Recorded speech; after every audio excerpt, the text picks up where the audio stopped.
નમસ્કાર વિદ્યાર્થી મિત્રો. હવે ગયા લેક્ચરમાં આપણે 7 પ્રકારના જે વિધેય જોયા હતા એનો પ્રદેશ વિસ્તાર બધી ચર્ચા કરી હતી. ત્યારે આપણે વાત કરી હતી કે નેક્સ્ટ લેક્ચરમાં આપણે વાસ્તવિક વિધેયો પરની બેઝિક ક્રિયાઓનો અભ્યાસ કરીશું, એટલે સરવાળો બાદબાકી ને એવું બધું જે વિધેયો પરની થતી હોય એ. તો લખી હેડિંગ આપે આપણે વાસ્તવિક વિધેય પરની બેઝિક ક્રિયાઓ. બરોબર, કેવી કેવી થાય શું કાંઈ બધો એનો અભ્યાસ કરીએ. તો કે અહીંયા આપણે જો જનરલી આપણે ખાલી સમજવું હોય બધા માટે, એટલા માટે આપણે એક કરી નાખીએ કે પેલા બધા માટે કે એનો પ્રદેશ ને બરાબર વિધેય ક્યાંથી ક્યાંનો છે એનો વિસ્તાર એ બધું લખી નાખીએ, અને ક્રિયા ડાયરેક્ટ એની કેમ થાય એનો આપણે નીચે ડાયરેક્ટ લખતા જશે. તો જોઈ કે જો એફ અને બે વિધેયની ચર્ચા કરી, કારણ કે સરવાળો બાદ તફાવત કરો તો એક સંખ્યાનો કંઈ થાય ને બે સંખ્યા જ હોય, એટલા માટે આપણે લખીએ કે જો એફ એક્સ થી આર અને જી એક્સ થી આર ના વિધેયો કઈ રીતે વ્યાખ્યાયિત આપેલા હોય, તો કે એફ ઓફ એક્સ બરાબર એ જે રીતે એફ ઓફ એક્સ બરાબર એફ એક્સ કે જી એક્સ એ રીતે આપેલા હોય એ. બરાબર, તો હવે કઈ રીતે થવાનું, જ્યાં એક્સ એ શું હોય આર નો કોઈ ઉપગણ આપેલો હોય. તો કે પેલું સરવાળા માટે તો જો બે વિધેય એફ અને જી એક્સ થી આર એક્સ થી આર આપેલો જી એક્સ થી આર, તો બંનેનો સરવાળો કરી એફ પ્લસ જી એ વિધેય ક્યાંથી થાય, એક્સ થી આરનું થાય. અને કઈ રીતે વ્યાખ્યાયિત કરાય, તો કે F plus G at X બરાબર F X plus G X, એટલે બંનેને અલગ અલગ રીતે સરવાળો કરી શકીએ આપણે, દ્વારા વ્યાખ્યાયિત કરવામાં આવે છે. પ્રત્યેક એક્સ બિલોંગ્સ ટુ એક્સ. બીજું બે વિધેય સરવાળો, બે વિધેયનો તફાવત અથવા બાદબાકી, તો કે ઈ ક્યાંથી ક્યાંનો થાય, એફ માઇનસ જી ઈ પણ ક્યાંથી ક્યાંનું વ્યાખ્યાયિત કરવાનું, તો કે એ પણ એક્સ થી આર. કઈ રીતે વ્યાખ્યાયિત કરવાનું, તો કે F minus G at X હોય અને આપણે આવી રીતે પણ લખીએ કે બંને અલગ અલગ કરી શકીએ કે F X minus G X પ્રત્યેક એક્સ બિલોંગ્સ ટુ એક્સ.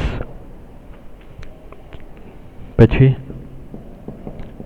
ત્રીજું બે વિધેયનો ગુણાકાર, એટલે કે એફ ઇન્ટુ જી એ ક્યાંથી ક્યાંનું આવશે, એક્સ થી R. F into G at X બરાબર F X into G X પ્રત્યેક એક્સ બિલોંગ્સ ટુ એક્સ માટે દરેકે દરેક પ્રદેશના ઘટક માટે. અને હવે હજી એક છે 4th નંબર, શું કહે છે કે અદિશ વડે ગુણાકાર. એટલે શું કે અદિશ વડે ગુણાકાર એટલે કોઈ એક આલ્ફા એક્સ, કોઈ પણ એક એક્સ એ એફ હોય એની જગ્યાએ કોઈ આલ્ફા એફ હોય, એ ક્યાંથી ક્યાંનું એક્સ થી આરનું વિધેય કહે, તો કે આલ્ફા એફ એટ એક્સ બરાબર આપણે આલ્ફા એટ એફ એક્સ એવી રીતે વ્યાખ્યાયિત કરી શકીએ. પ્રત્યેક એક્સ બિલોંગ્સ ટુ એક્સ. બરાબર, અને જો સરવાળો થઈ ગયો, બાદબાકી થઈ ગયું, ગુણાકાર થઈ ગયો, બાકી શું રહ્યું, ડિવિઝન. તો કે ડિવિઝન માટેની આપણે કન્ડિશન હોય છે કે આપણે ખ્યાલ જ છે કેવી રીતે, જ્યાં G X not equal to 0 થાય. કે લખી નાખીએ 5 નંબરનું, F by G from X થી આર બરોબર, G X not equal to 0 હોય તેવા પ્રત્યેક એક્સ બિલોંગ્સ ટુ એક્સ માટે, જ્યાં છેદ હોય 0 હોવો જોઈએ નહીં, G X not equal to 0 હોય તેવા પ્રત્યેક x belongs to x માટે f by g at x बराबर fx अपॉन gx થી વ્યાખ્યાયિત કરવામાં આવે છે। હવે આ બધા રહ્યા એનું ઉદાહરણ જોશે એટલે વધારે ખ્યાલ આવશે। તો ઉદાહરણ એના પછીનું 16 નંબરનું આપેલું છે, શું કે જોઈએ। જો રકમ શું કહે છે, fx બરાબર x² અને gx બરાબર 2x + 1 બે વાસ્તવિક વિધેયો છે। હવે વાસ્તવિક વિધેય ખાલી કહી દીધું એટલે ખબર પડી ગઈ આપણે એનો પ્રદેશ ક્યાંથી આર આવે, બરાબર। બે વાસ્તવિક વિધેયો હોય તો fx f plus g at x, f plus g at x, f minus g at x કઈ રીતે વ્યાખ્યાયિત કરવાની તમને આપણે કઈ રીતે દર્શાવવાની જોઈ લીધું। fx gx f g at x અને f by g at x મેળવો, બરાબર। આ મેળવવાના કીધા અહીંયા। તો સોલ્યુશન અહીંયા શરૂઆત કરી ક્યાંથી, પહેલેથી f plus g at x, f plus g at x એટલે બે f અને g વિધેય આપેલા હોય એ બેનો x પાસે સરવાળો કરો, અથવા તો પહેલા fx plus gx એટલે કે આના ઉપરથી શું લખાય, fx plus gx, fx plus gx। હવે fx plus gx આપણે જે આપેલા હતા એ લખી નાખો। તો fx બરાબર x² પ્લસ gx બરાબર કેટલા હતા, 2x + 1। તો આ મળ્યું f plus g વિધેય મળ્યું, f plus g, બરાબર। કઈ રીતે, fx plus gx। બીજું આપણે કીધું હતું f minus g વિધેય at x, તો શું આવશે, fx minus gx। fx બરાબર તો કે x² માઇનસ gx એટલે તો કે 2x + 1, બરાબર। તો કા માઇનસ કાઉન્સ ઓપન કરી તો શું આવે, x² minus 2x minus 1। ત્રીજું આપણે શું મેળવવાનું કીધું હતું, f into g at x બરાબર શું થાય, fx into gx। તો f of x બરાબર x² gx એટલે 2x + 1 કાઉન્સ ઓપન કરો એટલે x² અંદર મલ્ટીપ્લાય થાય એટલે કેટલા આવે, x² into x એટલે 2x³ plus x²। Last f by g at x, અહીંયા થોડુંક ધ્યાન રાખવા જોઈશે, બરાબર। f by g at x એટલે શું થાય, fx upon gx, fx upon gx એટલે f of x બરાબર x² gx એટલે 2x + 1। હવે 2x + 1 લખી નાખ્યું। હવે અહીંયા પૂરું કરી દો તો ખોટું પડે, કેમ, આપણે કીધું હતું કે gx નોટ ઇક્વલ ટુ 0 હોય તેવા પ્રત્યેક x બિલોંગ્સ ટુ x માટે, એટલે કે જ્યાં છેદ એ 0 થવો જોઈએ નહીં, જ્યાં 0 થતા હોય એ પોઈન્ટ કાઢી નાખવાનો। હવે તો જો gx બરાબર કેટલા આપ્યા, છેદ ક્યાં આપ્યો, 2x + 1, 2x + 1 ક્યાં 0 થાય, તો કે ચેક કરી લેવાનું, 2x + 1 0 થતું હોય તો કે 2x + 1 બરાબર 0, તો કે 2x બરાબર -1, તો x બરાબર તો કે -1/2। તો x બરાબર જો હું -1/2 લઉં તો છેદ મારો કેવો થઈ જાય, 0 થઈ જાય। તો કે અહીંયા x ઇસ લેવાનો નહીં, ત્યાં લખી નાખવાની condition x not equal to -1/2, એટલે x ની સંખ્યા હું -1/2 લઈ શકીશ નહીં। તો fx by gx બરાબર x² by 2x + 1 ને x not equal to -1/2। Clear એટલું? Okay, 16 number. હવે 17 નંબરનો અભ્યાસ કરીશું, શું કહે છે 17 નંબરમાં,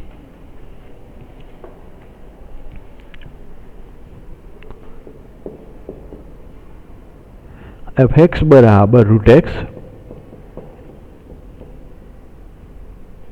અને gx બરાબર x એ બે અનુરૂપ વાસ્તવિક સંખ્યાઓના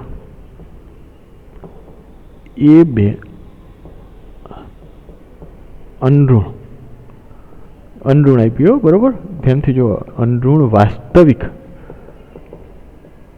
સંખ્યા ના ગણ પર વ્યાખ્યાયિત વિધેય હોય, સંખ્યાના ગણ પર વ્યાખ્યાયિત વિધેય હોય તો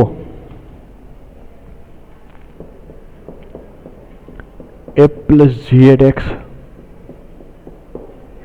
f minus g at x,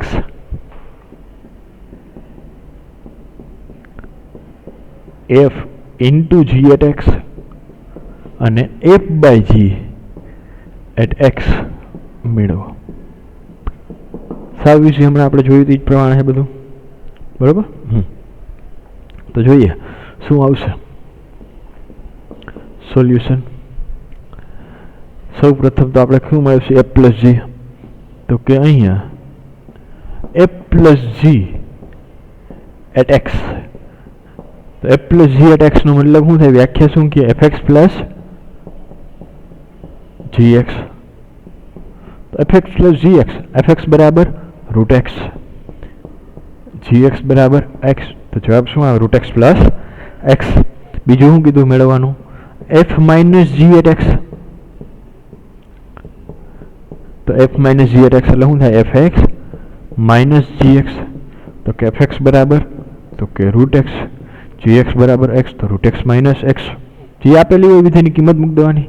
ત્રીજું એવું કીધું છે f into g at x, તો f into g at x એટલે શું થાય fx ઇન્ટુ gx, તો fx ઇન્ટુ gx, તો fx બરાબર તો કે root x into g of x બરાબર x, બરાબર. એટલે કે x રૂટ x ને આપણે કેવી રીતે લખવું, બીજી રીતે લખીએ કે x ની 1/2 પાવર અને કાંઈ ન હોય એટલે x ની 1 પાવર. તો કે આધાર સરખો હોય તો ઘાતનો શું થાય સરવાળો થાય, આધાર સરખો, આધાર બેનો x જ છે તો ઘાતનો સરવાળો થાય કે 1/2 પ્લસ 1, 1/2 પ્લસ 1 એટલે કે 3/2, તો x બરાબર તો બરાબર x રેઝ ટુ 3/2. ક્લિયર થઈ ગયું? ઓકે. કયું બાકી રહ્યું f by g at x, તો f by g at x બરાબર fx upon gx, f of x એટલે કે રૂટ x upon x.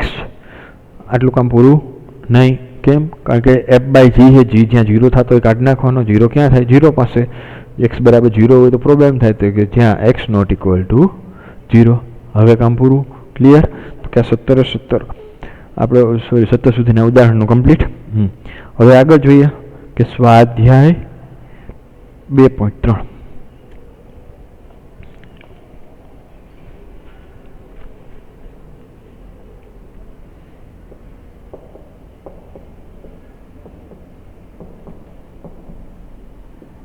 શું કે છે સ્વાધ્યાય 2.3?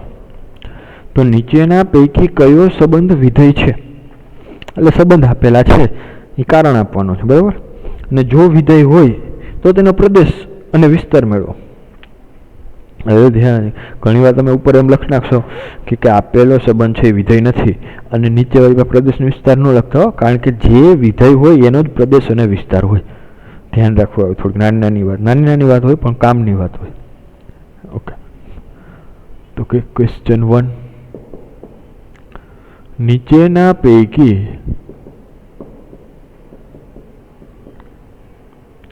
કયો સંબંધ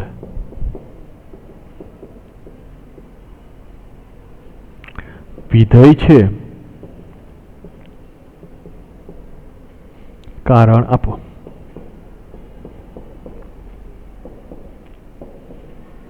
અને જો તે વિધેય હોય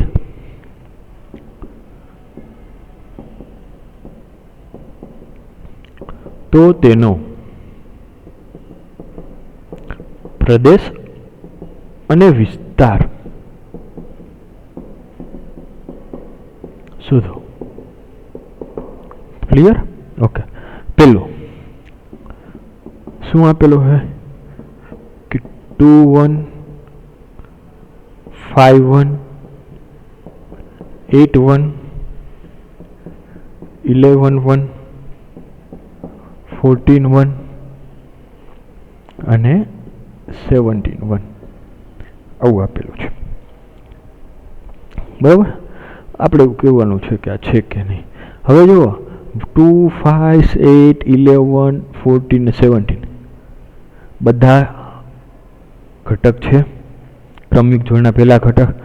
એને સામે જે પ્રતિબિંબ મળે છે એ જો કેવા મળે છે, એટલે બધાનું પ્રતિબિંબ એક જ સરખું જ મળે. થઈ શકે કેમ? કારણ કે તમારા ક્લાસના બધા જેટલા જણા છે બધાને સરખા માર્ક આવે, બધાને પહેલો નંબર થાય. પણ પછી આપણું યાદ એ ઉદાહરણ બહુ ધ્યાનથી સમજી વિચારીને વાપરવાનું, બરાબર? કારણ કે વિધેય આવે એટલે ઉદાહરણ મગજમાં હશે તમને, એટલે તમને બધા દાખલા આવડી જશે, બરાબર? તમારા ક્લાસના 5 જણા હોય, 5 જણાને 99 માર્ક આવ્યા, 5 પહેલો નંબર થઈ શકે તો વિધેય કહેવાય એને, બરાબર? તો કે આની આકૃતિ જો તમારે જોયું હોય તો આપણે જોઈએ, આપણે કિરણ આકૃતિ દર્શાવતા હતા. કિરણ આકૃતિ જોઈએ અહીંયા તો કે 2, 5, 8, 11, 14 અને 17 સામે તો કે 1, તો કે બધા 1 ઉપર જાય છે, તો એ શક્ય છે.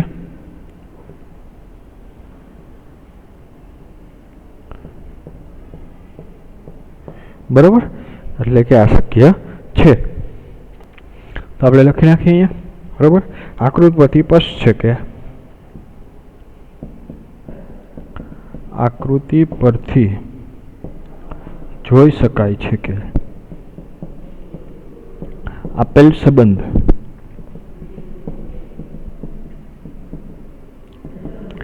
વિધેય છે, બરાબર? કારણ કે કેમ? તો કે એના પ્રતિબિંબ મળે છે પ્રત્યેક ઘટક માટે પ્રતિબિંબ મળે છે અને પ્રદેશ, તો કે પ્રદેશ. હવે જો વિધેય હોય તો ક્રમિક જોડનો પહેલો ઘટક, તો કે પ્રદેશમાં ક્યાંક ક્યાં આવશે? 2, 5, 8, 11, 14 અને 17. અને વિસ્તાર તો કે ક્રમિક જોડનો બીજો ઘટક તો ખાલી એક જ છે, બરાબર? તો એનો વિસ્તાર 1 છે. ક્લિયર? ઓકે. એના પછીનું શું કહે જુઓ કે 2, 1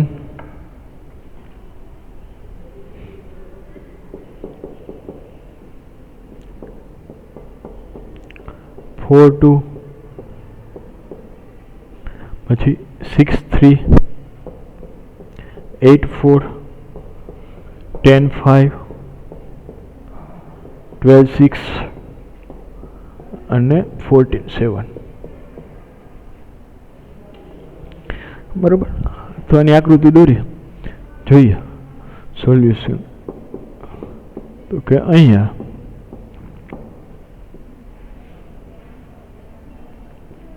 2, 4, 6, 8, 10, 12 અને 14.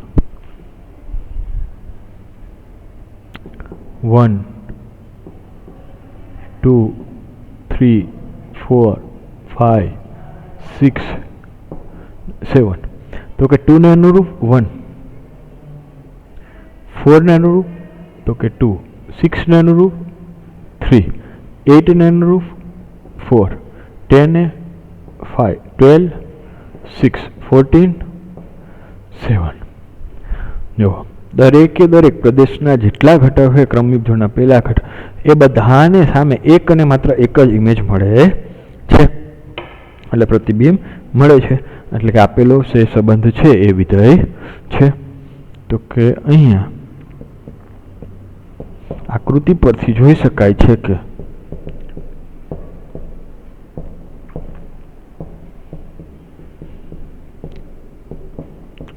આપેલ સંબંધ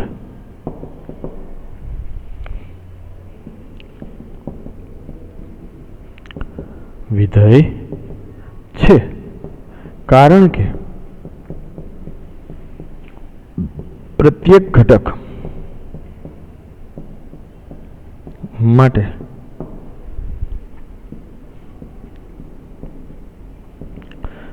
પ્રતિબિંબ મળે છે. પ્રદેશ તો કે ક્રમિક જોડનો પ્રથમ ઘટક ક્યાં આવશે? 2, 4, 6, 8, 10, 12 અને 14. विस्तार। तो कि क्रमिक जोड़ना बीजा घटक क्या क्या है? तो कि 1 2 3 4 5 6 ने 7। क्लियर? प्रदेशन है विस्तार। आगे जो नेक्स्ट 3 नंबर नो शू किए है?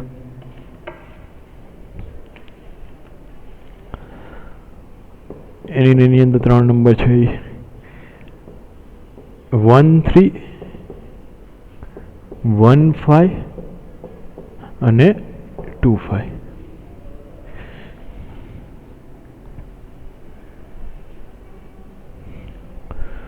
तो सोल्यूशन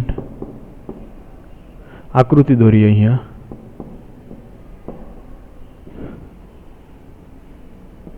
1 2 बेज घटक है, कारण के जो 1 प्रदेश क्रमिक जोड़नो तुम पहलो घटक लेशो तो 1 1 2 वार है। तो क्या अहियां 3 અને 5। तो जो 1 पहली क्रमिक जोड़ो 1 ने अनुरूप 3, પછી 1 ने अनुरूप तो के 5, 2 2 ने अनुरूप तो के 5। तो अहीं आपणे जोयुं आकृति उपरथी जोईए के प्रदेशनो घटक 1 एक ना केटला प्रतिबिंब मळे 2, मतलब एक ज विद्यार्थी छे एना 2 नंबर आवे, पहेलो ने बीजो।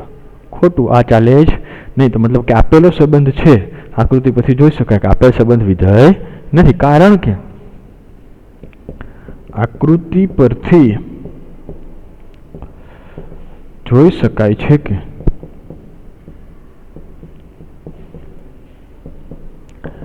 આપેલ સંબંધ વિધેય નથી, કારણ કે પ્રદેશના ઘટક એકને अनुरूप बे प्रतिबिंब 3 અને 5 મળે છે। बराबर? क्लियर है सुधीनु? ओके, आगे जो नेक्स्ट शू कीधुं के हवे जो स्वाध्याय 2.3 में बीजो है एमां शुं कीधुं है प्रदेश और विस्तार मेळवो, ई आपणे त्यारे बाकी राखी, परंतु एना पछीनो आपणे तीजा नंबरनो छे अत्यारे लई लीए। बीजो छे आपणे नेक्स्ट लेक्चर में अभ्यास करशे, कारण के थोड़ोक लेंथी थोड़ोक समजवा माटे छे એટલા માટે। तो कि 3 नंबरनो शुं के छे? क्वेश्चन नंबर 3 शुं कीधुं छे के f of x बराबर 2x - 5 3 व्याख्यायित विधेय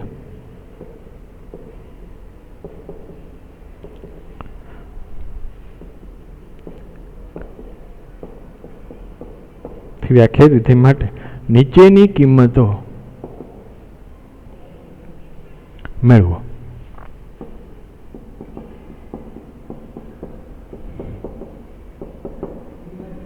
पहलो કેટલા है f of 0, तो કે અહીંયા શું આવશે f of 0?